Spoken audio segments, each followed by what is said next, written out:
حضرت عمر فاروق رضی اللہ تعالیٰ عنہ خادم سے کہنے لگے بوڑھی سے پوچھو. تو پوچھا اماں السلام علیکم. وعلیکم السلام. اماں کیا بات ہے؟ تو اماں کہنے لگی جاؤ دوڑو، تمہیں کیوں بتاؤں، دیہات کی سیدھی سادی بی بی، جاؤ بھاگ جاؤ. کہا نہیں اماں مہربانی کرو اندر تو آنے دو. بڑی منت کے بعد اماں مانی.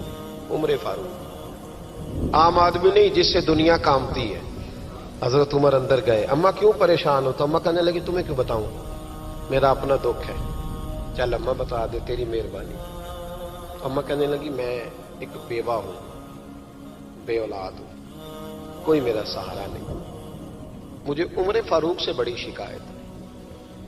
میرے اوپر 25 دینار کا قرضہ چڑھ گیا ہے اور 3 دن ہو گئے میں نے روٹی نہیں کھائی، اور عمر نے میری خبر نہیں لی. حضرت عمر کو پتہ چل گیا لوارث ہے، اس کا کوئی 2 4 10 ہزار ووٹ کوئی نہیں. ایک کو میکے سے 6 مربے نہیں لے کے آئی، ایک اکیلی تنے تنہا. اور بھائی جب اللہ کا خوف ہوتا ہے تو پھر انسان ان غریبوں کو بھی مناتا ہے. پھر ریڑھی والے کی بھی اہمیت بڑھ جاتی ہے، پھر رکشے والے کی قدر بھی بڑھ جاتی ہے. حضرت عمر فاروق رضی اللہ تعالیٰ عنہ کہنے لگے اماں عمر سے شکوہ ہے؟ کہاں؟ جناب عمر کہتے ہیں میں نے ایک جملہ کہا تو اماں نے تو مجھے لاجواب کر دیا. میں نے کہا اماں عمر کو کیا پتا کہ تو بھوکی ہے اور مقروض ہے، اسے کیا خبر؟ تو اماں کہنے لگی کیا کہا تم نے؟ عمر کو خبر نہیں، اسے پتا نہیں؟ تو عمر سے کہو نا چھوڑ دے حکومت، اس کے حوالے کرے جو خبر رکھ سکتا ہے. کیوں بیٹھا ہے پھر؟ ہمارے حکمران کہتے ہیں ابھی میں صدمے میں ہوں، نکلوں گا تو بات کروں گا. نہ ادھر ادھر کی تو بات کر، یہ بتا کہ قافلہ کیوں لٹا. مجھے رہزنوں سے غرض نہیں، تیری رہبری کا سوال ہے. ہاں تجھے جواب دینا پڑے گا. حضرت سیدنا عمر فاروق رضی اللہ تعالیٰ عنہ سے اماں کہنے لگی نہیں خبر رکھ سکتا تو حکومت کیوں کرتا ہے، چھوڑتا کیوں نہیں؟ تو حضرت عمر کہتے ہیں میں کانپنے لگا. دوڑے گئے جناب عمر. میں نے کہا اس اماں کا 6000 ووٹ نہیں کہ اس کی قدر کی جائے. یہ اماں کوئی بہت آکسفورڈ یونیورسٹی کی ڈگری ہولڈر نہیں کہ اس کی بات مانی جائے. کہ لاوارث اور بیوہ بی بی. عمر دوڑے گئے، گھر سے اناج کا تھیلا کندھے پہ رکھا، 25 دینار بھی لیے، پکا پکایا کھانا بھی لیا. خادم کہنے لگا حضور مجھے دے دے میں اٹھا لیتا ہوں. تو حضرت عمر فرمانے لگے چل وعدہ کر قیامت کے دن بھی میرا بوجھ اٹھائے گا. کہنے لگا جی نہیں وہاں نہیں اٹھا سکتا. فرمایا پھر آج بھی نہ اٹھا، مجھے ہی اٹھانے دے، یہ میرا بوجھ ہے تو مجھے ہی. اماں کے سامنے 25 دینار بھی رکھے. پھر اماں کو حضرت فاروق اعظم نے 2 مہینے کا راشن بھی دیا، پکا پکایا کھانا بھی دیا. معمولی آدمی کی بات نہیں کر رہا، 24 لاکھ مربع میل کا حکمران. حضرت عمر مدینے میں بیٹھ کے کبھی للکار دیں تو کیسر و کسرا کی ٹانگیں کانپیں. جناب عمر فاروق رضی اللہ کھانا کھلا کے اماں چارپائی پہ تھی تو عمر نیچے بیٹھ گئے. کہنے لگے اماں چل عمر کو معاف کر دے، چل چل جانے دے، کوئی عرض نہیں، بیچارے کو پتہ نہیں چلا. تو اماں کہنے لگی تو نے پھر عمر کا ذکر چھیڑ دیا. بیٹے میرے گھاؤ بڑے گہرے ہیں، میرے زخم بڑے سخت ہیں، کلیجہ پھٹے تو تجھے دکھاؤں کتنی تکلیف میں ہوں. میں تو پکا ہوا پھال ہوں، کسی وقت بھی دنیا سے چلی جاؤں گی. میں نے عمر کو معاف نہیں کرنا. جب میں قبر میں جاؤں گی نا، نبی کریم علیہ السلام آئیں گے تو میں عمر کی شکایت کروں گی. میں کہوں گی حضور اس سے پوچھئے یا رسول اللہ بیوہ اور بوڑھی کا خیال ہی نہیں کیا. تو آپ کے غلام کہتے ہیں میں نے عمر کو کبھی اتنا روتے نہیں دیکھا جتنا آج روئے. کہنے لگے اماں عمر کو میں جانتا ہوں وہ کمزور ہے، یہ شکایت نہ لگانا، وہ کمزور ہے، مقابلہ نہیں کر سکے گا، یہ شکایت نہ لگانا، چل معاف کر دے. تو اماں کہنے لگی اچھا تو مجھے کچھ اچھا لگتا ہے، جا تیری خاطر عمر کو معاف کیا، تو پیارا لگا ہے، جا معاف کیا، تیری خاطر معاف کیا، تیری خاطر عمر کو معاف کیا. حضرت عمر فاروق کہنے لگے مجھے لکھ کے دو. کون اتنے جتن کرتا؟ کون؟ کسی سے کہنا جا اپنی اماں کو منا لے، تو کہتے ہیں نہیں میری غلطی کوئی نہیں تو مناؤں کس بات پہ؟ ہمیں تو 20 دلیلیں آتی ہیں. جا ابا کے پیر پکڑ لے. پتہ ہے نبی پاک علیہ السلام نے فرمایا جس کا باپ راضی ہوگا اسی کا اللہ راضی ہوگا، اور جس کا باپ ناراض ہوگا وہ سارا دن وظیفے پڑھے، اس کا اللہ راضی. یہ ابو داؤد شریف کی حدیث ہے. نہ جی بڑی مہربانی پیسے نہ لائیے گا. اب بات سنیں، وہ بھی میں سمیٹنے کی طرف آ رہا ہوں، ختم کر رہا ہوں، آپ میری بات پہ توجہ رکھیں. عزیز بھائی، نبی کریم صلی اللہ تعالی علیہ وسلم نے جو اپنے غلاموں کی تربیت کی تو حضرت عمر فاروق کہنے لگے لکھ کے دو.